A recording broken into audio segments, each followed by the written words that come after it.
parce que lii ñuy def nii di jaay doole amoon na fi en 1998 muy la décision numéro 3 mooy am si conseil constitutionnel moo ko jël mu leer nañ kii c'est une jurisprudence du conseil constitutionnel en 1998 décision bi ñoom ñoo ko jëloon ñoom conseil constitutionnel bañ ko jëlee lan la woon ki ko demandé woon mi ngi tudd Insa Sankaré mandataire de la liste du Rassemblement pour le progrès, la justice et le socialisme mu doon donc une élection législative boo xam ni dañ ci dem ñuy am ay jafe-jafe yu amoon ci liste boo xam ne mi ngi tuddoon Rassemblement pour le progrès, la justice et le socialisme ñoom bi ñu demee ñu ni caution bi ñoom trésorier général bi dafa déclarer leur caution irrecevable léegi bi ñu ko demee ñoom amuñu woon këyit bi firndeel ni fay nañ seen amuñu woon amoon nañ këyit bi nga xam si moom mooy firndeel ni ñoom demoon nañ pour fay mais nangu luñ leen ko woon au niveau du ministère de l'intérieur comme nangu luñ leen ko woon ci jaay doole conseil constitutionnel dafa jël responsabilité ni leen vu la lettre numéro 00118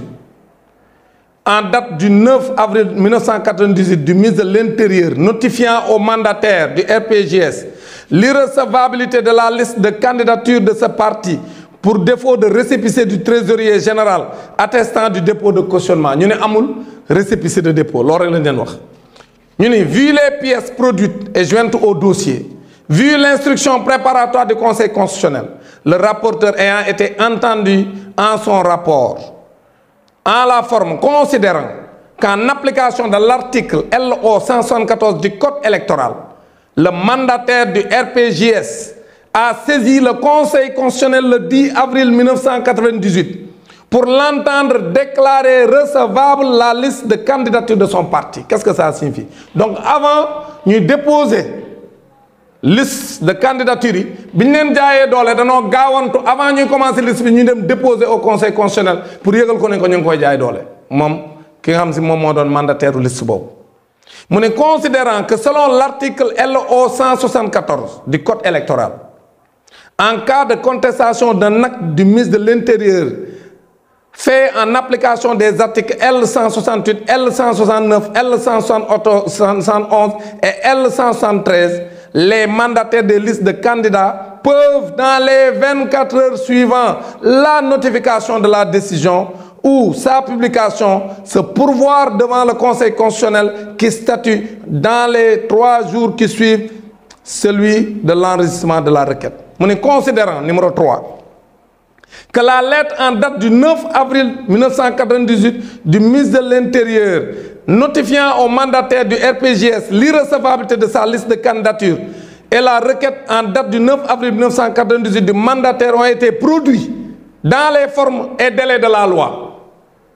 qu'ainsi la requête du RPJS est recevable en la forme. Parce que lañ waroon a def nañ ko ci délai yan ko waroon a def kon même bu ñu leen xañee lañ leen waroon a jox comme conseil constitutionnel nee na moom gis na ni délai yam ko waroon def na ko kon day rendre quand même cette lettre là recevable mu ne kon da koy nangul moom liste boobu mu ne au fond considérant qu'au soutien de sa requête le mandataire du RPJS exposant les circonstances dans lesquelles le dépôt de candidature est intervenu insiste sur l'existence du montant de la caution au moment du dépôt et que s'il n'a pas été en mesure de fournir le récépissé du trésorier général parmi les pièces exigées par l'article L 166 du Code électoral, c'est parce qu'aucune permanence n'avait été instituée au Trésor public, à l'instar du ministère de l'Intérieur pour recueillir les fonds représentant la caution qu'il estime que c'est une défaillance de l'administration pour laquelle son parti ne doit pas être pénalisé. D'autant que l'exigence de l'attestation du dépôt de cautionnement délivré par le trésorier général et la sanction de l'irrecevabilité résultent d'une modification toute récente du code électoral par la loi numéro 9807 du 12 février 1998. léegi lii li ci am solo mooy mu ni au fond moom conseil constitutionnel mooy wax mu ni comme administration bi ca fa ñuy wax trésor général ba nga xam si fal trésorier général bi war a jot xaalis bi moom wane na ni dem na fa te booba tëjagun délai yi mu war a verser caution bi naam permanence amu fa woon parce que trésorier général bi ubbiwuloon benn permanence comme nañ ko war a defee ci en matière d'élection mu ne comme loolu manquement la pour mu mën a jot xaalis bi nga xam si mooy wane ni RPJS boobu joxe na caution mu ne comme mënu ko woon a joxe ndax permanence amu fa woon maanaam bureau yi dañoo tëjoon en 98 moom conseil constitutionnel mu considéré donc mu ni loolu défaillance su administration maanaam mu ni loolu day wane ni administration bi moo def lu mu warul a def maanaam daa am lu mu waroon a dispositif bu mu waroon a jël matuwaay yu mu waroon a jël yoo xam ne jëlu ko comme matuwaay ya mu waroon a jël pour que ku mën a verser rek tant que yaa ngi ci délai yi nga mën a verser sa xaalis matuwaay yooyu mu ni moom conseil constitutionnel comme jëlu ko moom trésorier général bi jëlu ko kon loolu kenn mënu koo gàll ci ndoddu parti bi nga xam ni moom lañ yàqal mu ni kenn mënu ko cee gàll léegi nag mu teg ca ni considérant numéro 5 bi toujours qu'il ajoute aussi avoir fait preuve de diligence en présentant avant leur limite de dépôt la somme de 3 millions de francs CFA au ministère de l'Intérieur mais que le dépôt lui en a été refusé mu ne comme seetlu nañ ni kon fam demoon ca trésor amuñu fa ku mën a jox xaalis bi dem na wane ne ñëwoon na pour andi ñetti millions yi nga xam si moo doon à l'époque caution bi mu ne comme loolu am na luy firndeel ni jéem na verser xaalis bi ci ministère de l'Intérieur naam du foofa la ko waroon a verser waaye ñee ñoo deful la ñu waroon a def mu dabaatal ko ci ministre de l'Intérieur mu bañal ko léegi mu ne considérant que cette déclaration est corroborée par un écrit en date du 3 avril 1998 rédigé et signé par l'intéressé lui-même dont copie a été délivrée au Conseil constitutionnel à sa demande par le ministère de l'Intérieur mu ni comme léegi am na tamit mbind moo xam ne firndeel na lool ni ca ñetti fan ci weeru avril 1998 bindoon nañ moom intéressé bi moom ki nga xam si moom mooy candidat bi bindoon na ba noppi joxe ay copie conseil constitutionnel pour mu ci càkkutéef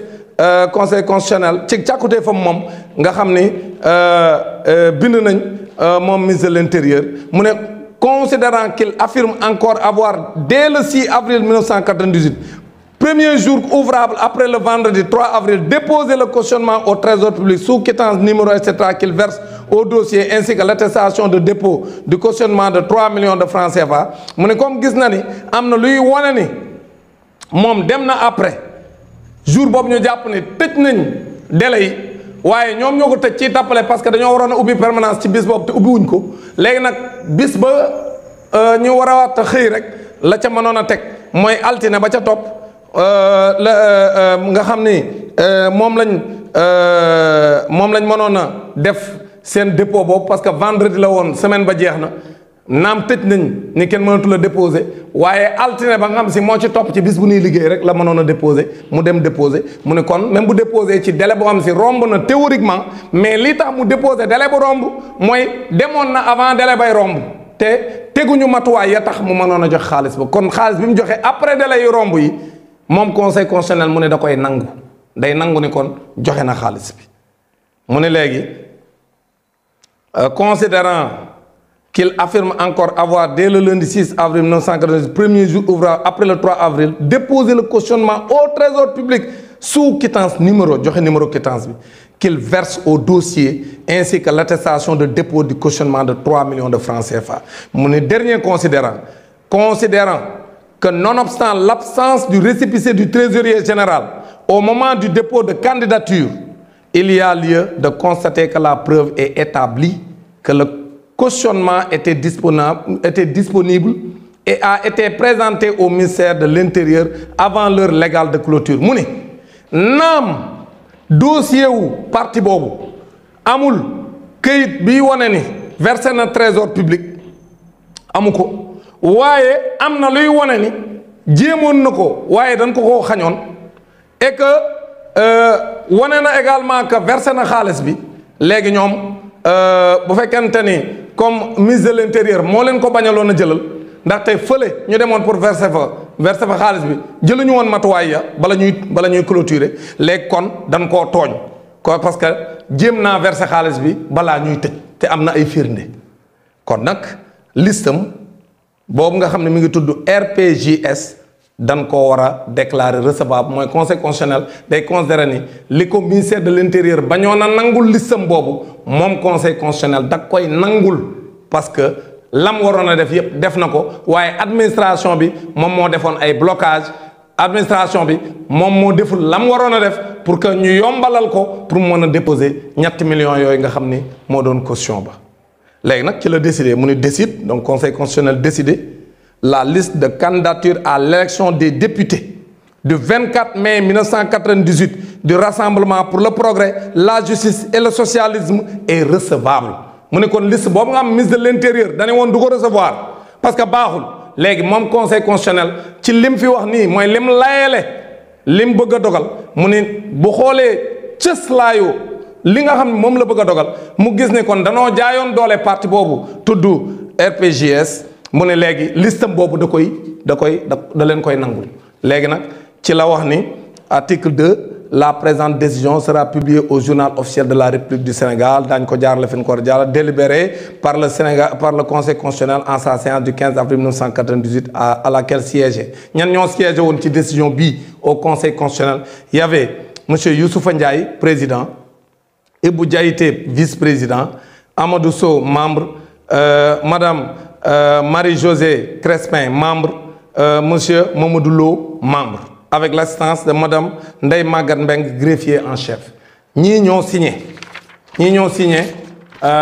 décision bi nga moom la conseil constitutionnel jëloon en 1998 pour delloo parti boobu nga xam ne dañ ko doon jaay doole nga xam ni dañoo def seeni galgal pour bañ mu déposer ba noppi wala la ñu waroon def defuñu ko ba mënul woon a déposer ci délai ya ñu nangul ko jàpp naa ni lii conseil constitutionnel décidé fii incha allah bu Ousmane Sonko déposé candidature am comme yeneen candidat yëpp déposé jurisprudence bii muy dogal boo xam ne amoon na fi 1998 même chose rek moo amaat kon Ousmane Sonko jàpp naa ni ay avocat am suñ defee li ñu war a def kon ci lii lay jaare ci noonu lay demee pour que ñoom it ñu jox ko ay fiche pour que conseil constitutionnel nangu candidature Ousmane Sonko kon lii nga xam ne daal moom laa jàpp ne fa la mbir mi jëm bu fekkente ni wax dëgg yàlla lépp jaar na fi ko ñëpp di xaar